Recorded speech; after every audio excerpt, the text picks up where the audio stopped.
They say family is forever, until they barter your future for a sunset vow. My name's Elena Harper, and I learned that truth in the cruelest way. Imagine Napa Valley, California, where the vineyards glow under a twilight sky, their rows whispering promises of eternity. My engagement party was meant to be my shining moment, a celebration of 6 years woven with Noah Bennett, the man who held my heart through every storm. The ballroom shimmered with starlight, crystal chandeliers casting flecks of gold across velvet drapes. The air was thick with jasmine, aged wine, and the hum of joy as guests swirled, their laughter a melody I wanted to bottle. Noah stood close, his hand a quiet anchor on my back, his smile steady against the room's dazzle. We'd carved out a life together, stitched with late-night dreams and shared silences. This night was our crown, or so I believed. My mother, Margaret Harper, glided among the crowd, her smile sharp, like a blade wrapped in silk. My brother, Ethan, sauntered in late, his careless grin slicing through the warmth, his jacket slung over a chair like a challenge. I pushed down the unease, blaming it on the champagne, the nerves, the weight of a ring still new on my finger. But under the violins, the clink of glasses, the soft congratulations. A shadow stirred. Margaret's eyes flicked to me, then away, her laughter brittle, like ice cracking underfoot. Ethan's gaze lingered, smug, as if he knew something I didn't. My father, Richard, stood by the bar, his face a storm brewing, his silence heavier than words. I clung to Noah, to the promise of our future, but their stares pressed in, a warning wrapped in velvet. Something was off, and I couldn't name it. I didn't know then that my family had already laid their trap. 2 weeks before, they'd cornered me in their pristine kitchen, their voices honeyed but cold, demanding I surrender my $150,000 inheritance grandpa's gift for my wedding to bankroll Ethan's lavish Maui ceremony. They called it a favor, a temporary loan, but their eyes screamed ownership. I'd refused, thinking I'd drawn a line, but standing there, surrounded by candlelight and celebration, I felt the ground shift. This wasn't my night, it was theirs, and they were ready to prove it. My fingers tightened around Noah's, my pulse a drumbeat in my chest. The party glowed on, a perfect facade, but the air thickened, charged with secrets. I couldn't shake the dread, the sense that something was barreling toward me, ready to shatter this fragile dream. And I was right. The music played, the guests smiled, but my family's plan was already in motion, and I was about to walk into their fire. That moment in the kitchen still claws at me, a memory etched in jagged edges. 2 weeks before my engagement party, I sat in our Napa Valley home, the kind of place where sunlight dances on polished counters, hiding the shadows beneath. My mother, Margaret Harper, summoned me with a voice like velvet over steel, the tone she used when she wanted to bend the world her way. "Elena, we need to talk," she said, fussing with her gold bracelet. Her smile a polished lie. I knew that look. It wasn't warmth. It was a chess move. "Your brother's wedding is almost here." She started, her gaze flicking to the doorway where my father, Richard, stood. His presence heavy, unyielding. Ethan's got his eyes on Maui, the Grand Wily. A real statement, but it's costly. She let the words linger, sharp as a blade's edge. "And that $150,000 your grandfather left for your wedding, you haven't used it." My heart sank, a stone in my chest. I gripped the chair, my voice steady but tight. "It's for my wedding, Mom. Mine and Noah's." Margaret's smile didn't falter, but her eyes turned cold. Like winter frost. "Elena, Ethan's marrying into the Warrens. Their legacy, power. His wedding needs to shine. You and Noah, you can do something simple, a garden affair. Her words sliced, reducing my dreams to dust. Richard stepped in, his tone flat, final. It's a loan, Elena. You'll get it back. But Ethan's the priority. He's carrying the family name. I stared, my breath catching. You're asking me to erase my future for Ethan's party. Margaret's lips tightened, her voice a hiss. This isn't about you. It's about us, the Harpers. The Warrens expect grandeur. Stop being so small. The word stung, but I held firm. What about me? What about Noah? Richard's gaze was ice. You'll figure it out when you're not a child anymore, he said, then left, dismissing me like a closed book. It got worse. A few days later, I learned Ethan had been poisoning my career, whispering to my San Francisco nonprofit colleagues that I was flaky, undermining my shot at a promotion. I confronted him at his sleek condo, his smirk, unapologetic. You don't need that job, Elena, he said, swirling his drink. Be a good sister instead. My brother, the family's golden son, wasn't just stealing my inheritance. He was dismantling my life. Noah was my lifeline. His words a quiet fire when mine flickered. They want you small. Elena. Don't let them win. I clung to that. But the pressure was a vice, tightening daily.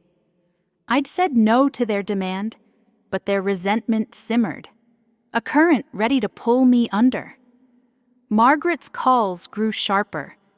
Richard's silence heavier. They were circling, waiting for me to break.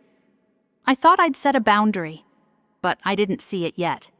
Their plan was bigger, darker, and it was already closing in. The weeks after that kitchen showdown felt like tiptoeing across broken glass. Every word from my mother, Margaret, was a veiled jab.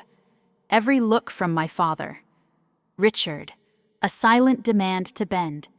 I'd refused to hand over my $150,000 inheritance, but that only ignited a fire in our Napa Valley home, its flames licking at every corner of my life. The vineyards outside, with their endless rows and golden haze, started to feel like bars on a cell, their beauty a cruel mask for the war brewing inside our family. Margaret turned manipulation into an art. One night, she orchestrated a dinner at their estate, the kind of affair where crystal gleamed and candles flickered, a stage for her performance. I sat across from Ethan, his eyes glinting with amusement as he sipped his Merlot. You're awfully quiet. Elena, Margaret said, her voice sweet as poison, her smile a trap. Still hung up on that money. The table froze cousins, aunts, uncles, their gazes shifting, heavy with judgment. She'd poisoned them against me, spreading whispers that I was selfish, that I was ruining Ethan's chance to impress the Warrens. It's a loan, she pressed, her tone silky. So why can't you help your brother? My fingers tightened around my glass, my pulse hammering. Because it's mine, Mom. Grandpa gave it to me for my wedding. Ethan leaned in, his voice dripping with mock pity. Elena, you and Noah don't need a big show. You're understated. His words were a knife, and the table's murmurs stabbed deeper, their approval of him suffocating me. Richard, at the head, slammed his fist down, his voice a growl. Enough. You're shaming us. Elena, do what's right, or you're out of this family. The threat landed, raw and heavy, and I felt Noah's hand graze mine, a silent tether pulling me back from the edge. I left that night trembling, my heart a storm of hurt and defiance. Noah held me in our apartment, his voice a steady flame. Your dreams aren't their currency. Elena, stand your ground. I tried, but Margaret's calls came like clockwork, her tone sliding from crocodile tears to icy threats. "You'll regret this," she hissed one evening, her words sharp enough to cut. "We'll make sure of it." She rallied my relatives, who flooded my phone with guilt trips texts about Ethan's pressure, as if I owed him my soul to ease his ego. The final strike came at a family barbecue, the air thick with smoke and tension. Richard cornered me near the oak trees, his breath sour with whiskey. "You're out," he said, his eyes cold. "No will, no family, nothing. Unless you give Ethan that money, out." The word echoed, a void opening beneath me. I glanced at Ethan, laughing with his fiancée across the lawn, untouchable, while I fought for my own existence. Margaret watched from the porch, her silence a scream of complicity. That night, I lay awake, staring into the dark, my resolve hardening like steel. They thought they could crush me, shame me, make me small. But something was waking inside me, a fire they couldn't snuff out. Noah saw it, his voice soft but certain. "You're bigger than their games." He was right. I wasn't just protecting my inheritance anymore. I was claiming my life. But I didn't know how far they'd push, or how fierce I'd have to become to fight back. The Napa Valley ballroom glowed like a dream, but it was a fragile one, ready to shatter under the weight of truth. I stood by the floral arch, Noah's arm a steady anchor, his quiet warmth shielding me from the unease gnawing at my chest. Chandeliers dripped light, casting shimmers across satin tablecloths, while the scent of roses and champagne swirled around us. Guests laughed, their voices weaving with the quartet's melody. But I couldn't shake the chill. Margaret's forced smiles, Ethan's late arrival, Richard's brooding presence, they were cracks in the night's perfection, and I felt them widening. Then Richard approached, his steps heavy, deliberate, like a man carrying a grudge too big to hide. His face was tight, a storm barely contained, his eyes blazing with something dark, dangerous. "Elena, we need to talk," he growled, his voice rough, barely restrained. My heart lurched. "Here now?" I asked, my voice trembling. He grabbed my wrist, his fingers digging in, bruising. "You're a disgrace to this family," he spat, loud enough for heads to turn. Noah stepped forward, his tone sharp but calm. "Richard, let her go. Please." Richard's hand shot out, shoving Noah back with a force that made me gasp. "Stay out of this." The music stopped, strings falling silent, as if the room itself held its breath. Every guest froze, their eyes locked on us, the air thick with shock. Richard's voice roared, a thunderclap in the stillness. "You selfish, spoiled brat, you owe Ethan everything. And this night you're not worth it." I yanked at my arm, pleading, "Dad, stop." But his hand rose, and before I could move, he struck a sharp, backhanded slap that snapped my head sideways. My sapphire earrings tore free, clattering across the marble floor like broken promises. My cheek burned, my vision swam, and the collective gasp of the crowd rang in my ears.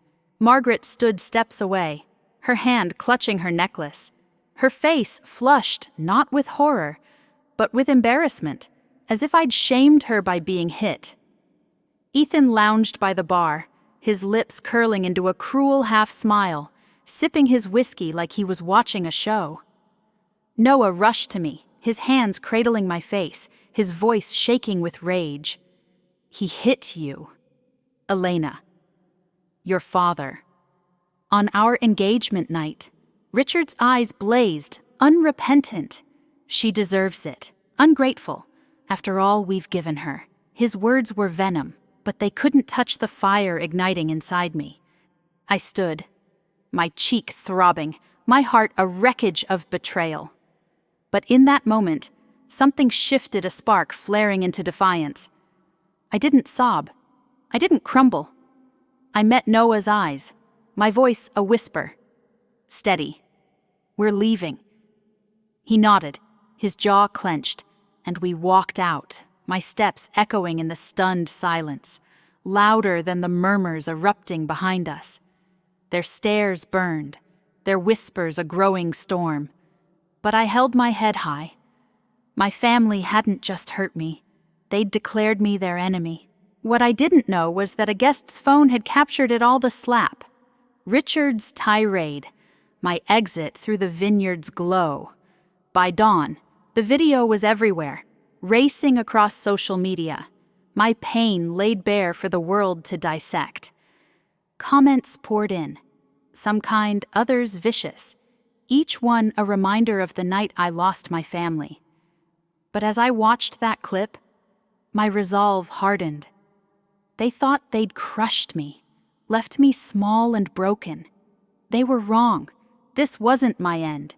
It was my awakening, and I was ready to burn their world down. The dawn after that Napa Valley nightmare broke cold and gray, the sting on my cheek a cruel echo of Richard's hand.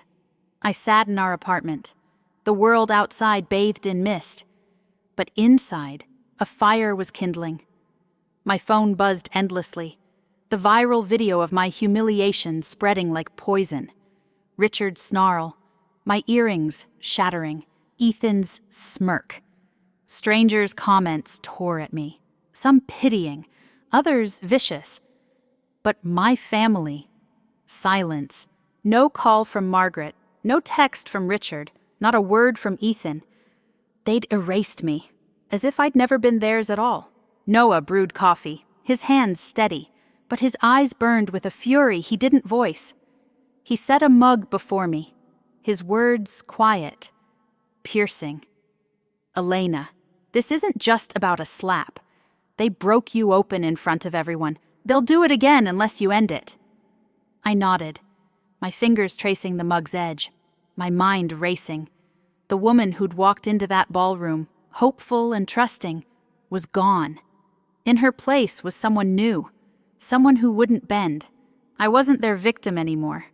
I was their reckoning. I rose, my steps deliberate, and crossed to the safe in our closet.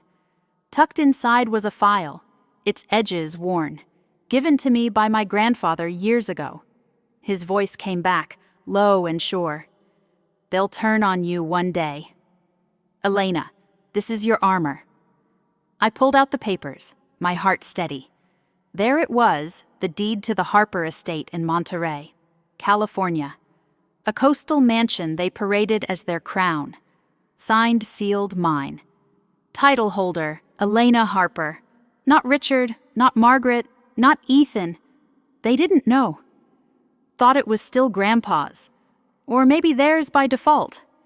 But he'd seen their greed, their betrayal. And he'd chosen me. I called Claire Novak, my lawyer, her voice sharp and unshakable. I spread the deed across the table, and she scanned it, her nod brisk. Elena, you've got absolute control over this property, she said, her tone like iron. You can sell it, keep it, anything. Just say go. I didn't say it yet. I wanted them to feel the ground shift first, to sense the storm before it hit. I drafted a notice, simple but cold, announcing a property ownership review for the Monterey estate. No demands, just a hint of power, sent in a sleek envelope to their doorstep. As I sealed it, I found letters in the file, Grandpa's handwriting trembling but fierce. Richard and Margaret will bleed you dry, he wrote. This house is your strength. Elena, use it when they show their true faces. My chest tightened, not with grief, but with purpose. He'd known, seen through their facade, and armed me for this fight. His words were a spark, fanning the fire in me. Noah watched, his hand brushing mine, his voice soft but certain. "You're not fighting alone." I met his eyes, the weight of the deed, the letters, the video fueling me. They'd tried to make me nothing, to strip me bare. But I held their world in my hands, and I was done playing small. The notice was just the opening move. They thought they'd won, thought they'd broken me. They were about to learn how wrong they were, and I was just beginning to rise. That notice landed like a spark in dry grass. I could picture Margaret tearing open the envelope, her polished nails faltering as she read, "Ownership Review Monterey Estate." No details, no ultimatums, just the quiet weight of my power. I didn't call to twist the knife. Their silence was answer enough, a trembling void where their confidence used to be. 3 days later, my phone lit up. Margaret's voice, once so smug, quivered like a plucked string. "Elena, what's this nonsense?" she demanded. But the bravado was thin. I sat at my desk, the Monterey deed in front of me. It's ink, a lifeline. "It's about the estate." "Mom," I said, my tone even cold. She laughed, brittle and forced. "You can't touch it. We've lived there for decades." I leaned forward, my voice ablade. "Actually, I can. Grandpa left it to me. Not you, not Dad, not Ethan." Her gasp was sharp, followed by a long, ragged pause. "You wouldn't dare evict us," she whispered, her voice small, stripped bare. I smiled, the kind that doesn't reach the eyes. "I'm giving you the same mercy you showed me when Dad's hand met my face. And you watched like it was my fault." She exploded, her words a torrent, selfish, cruel, unnatural. I let her rage, her accusations sliding off me like water. When she faltered, gasping for air, I said, 30 days. That's all you get." I hung up, the click loud in the quiet. A door slamming on their world. But I wasn't finished. Ethan's wedding loomed in Maui, a gilded extravaganza I wasn't invited to. Not really, but I went. I stepped into the Grand Wiley's ballroom in a black gown, sharp as a shadow, my gaze unyielding. The chandeliers gleamed. Orchids spilled from every table. But I was there for one reason. I found Ethan by the dance floor, his tuxedo pristine, his grin cocksure. "Didn't think you'd show," he said, his tone mocking, a glass in hand. I stepped close, my voice low, lethal. "Savor this. Ethan, when you're back, Mom and Dad's precious estate won't be waiting." His smile froze, his eyes searching mine for a bluff. He found none. I turned, leaving him in the glitter, his laughter dying behind me. Back in Napa, I sealed their fate. Claire Novak, my lawyer, moved with precision, her calls a drumbeat of progress. I didn't sell the Monterey estate to some faceless buyer.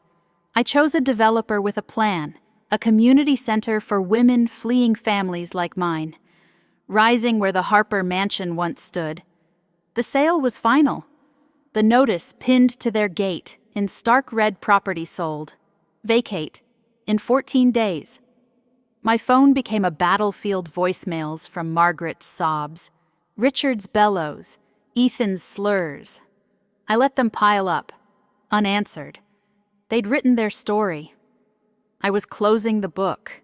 They came to my apartment a week later, a broken trio on my doorstep. Richard's face was red, his voice raw. "This is justice tossing us out like garbage." I stepped outside, my arms crossed, unshaken. Justice. Was it just when you struck me at my engagement? Or when you picked Ethan over me every day of my life?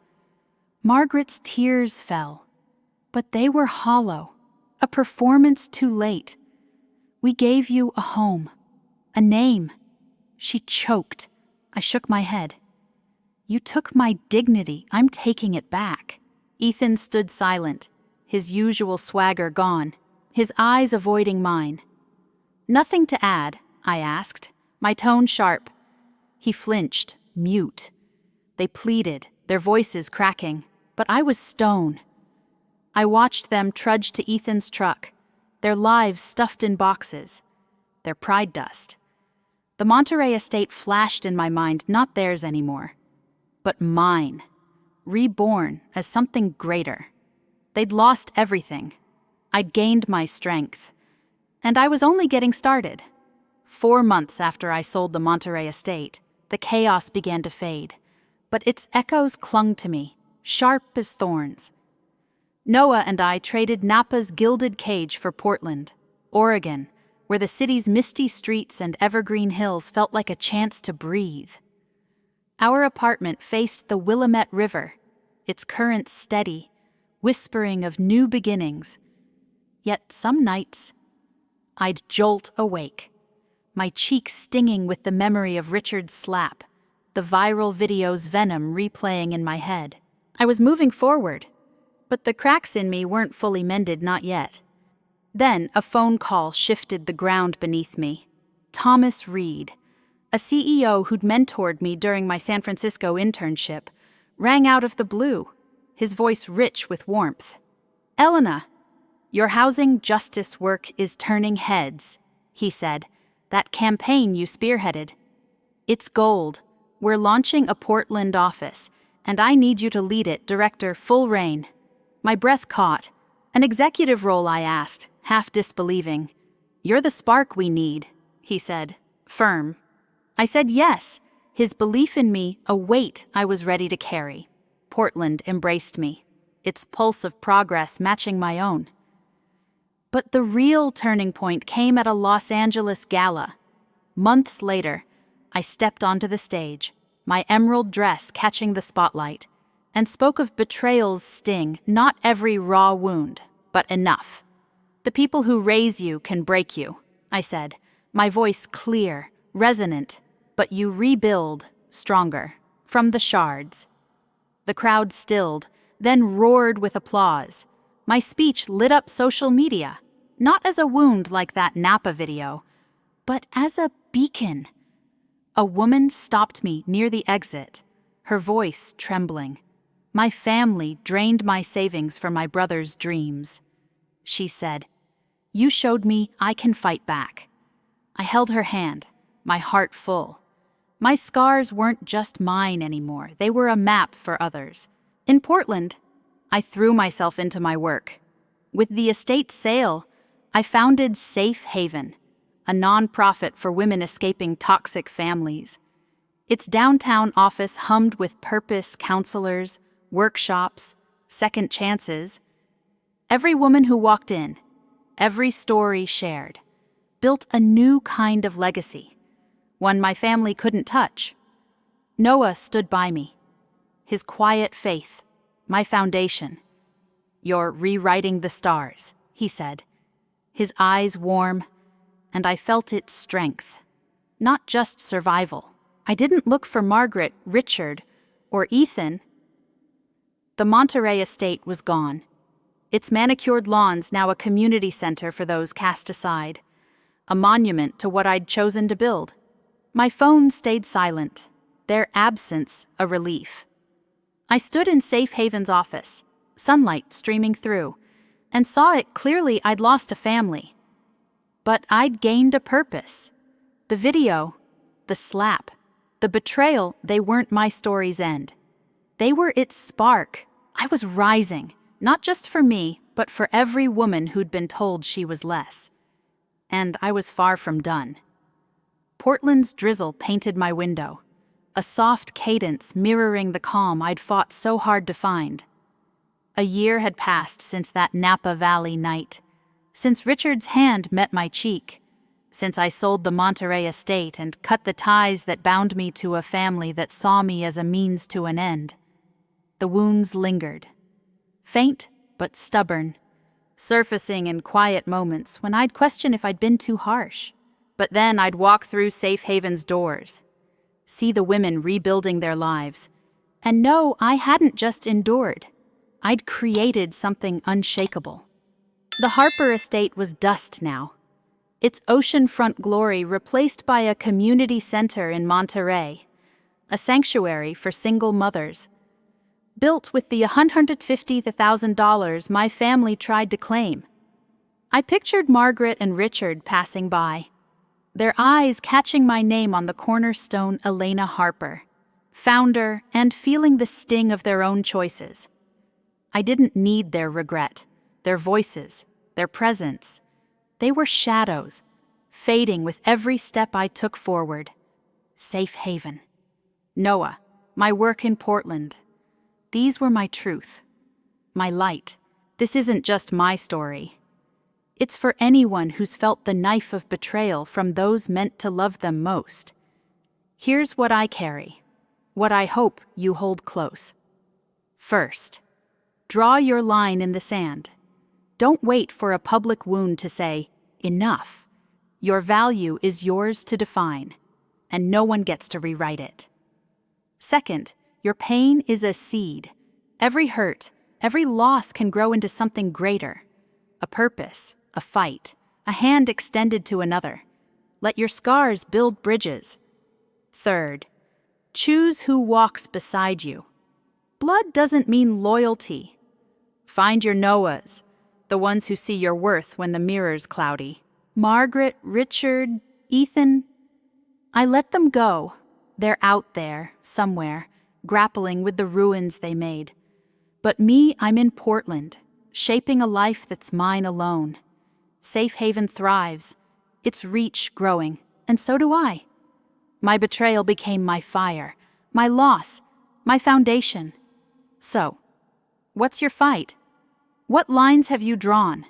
What purpose have you forged? Drop it in the comments. Tell me where you're watching from, and hit subscribe. We're not just survivors. We're architects of our own futures. I believe Elena's path, my path, matters because it shows we can rise from the ashes of betrayal, not just whole, but radiant. Safe Haven isn't just a place. It's proof that healing builds something stronger than revenge. It's rebirth. That's the legacy I choose, and it's one I hope inspires you to build your own.